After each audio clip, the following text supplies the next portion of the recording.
convivência familiar é um direito ou é um dever? Essa é uma questão muito interessante porque alguns pais falam que é um direito, mas na visão dos filhos ela pode se passar a ser um dever. É dever dos pais conviver com seus filhos.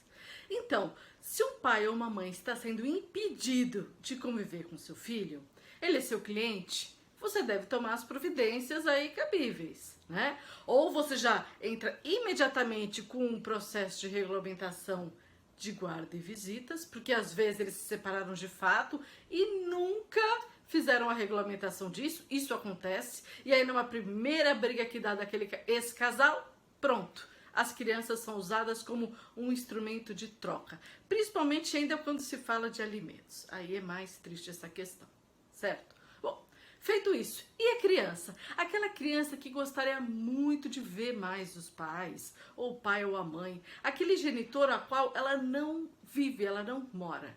Ela tem direito a ver esses pais? Sim, ela tem direito. E é dever daquele pai que não faz as visitas, visitá-lo, conviver com ele.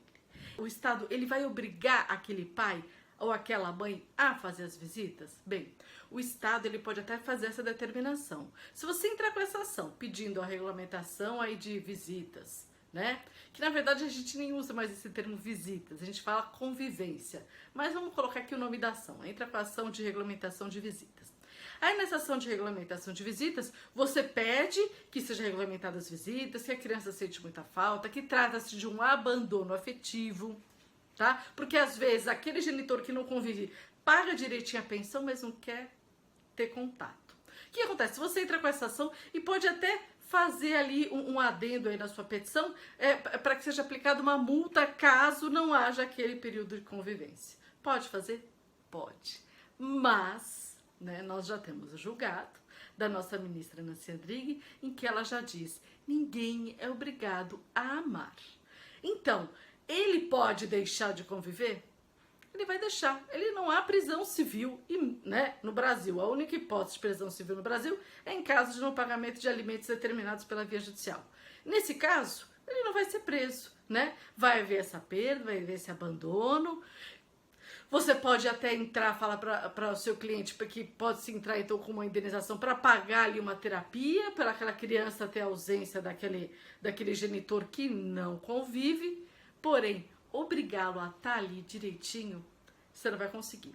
Seja claro, seja honesto com o seu cliente, explique essas questões, fale dessas possibilidades. Eu mesmo já tive clientes nesse lado, vi o sofrimento da mãe que convivia ali com o filho, que não recebia visita do pai, que após constituir nova família abandonou esse filho.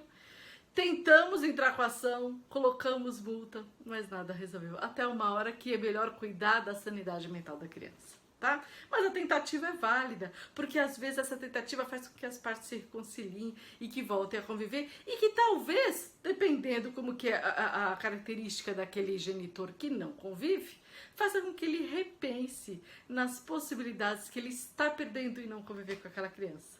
Quer dizer, ele se afasta por uma briga afetiva do passado com o genitor guardião. E aí se afasta de conviver com a criança, tá certo? Bom, diga isso pro seu cliente, seja honesto, e aí ele já sabe o que esperar. Você não vai perder o cliente por isso. Pelo contrário, você vai dar segurança para ele de todos os passos que podem acontecer, tá? Boa sorte pro seu cliente e sucesso para você.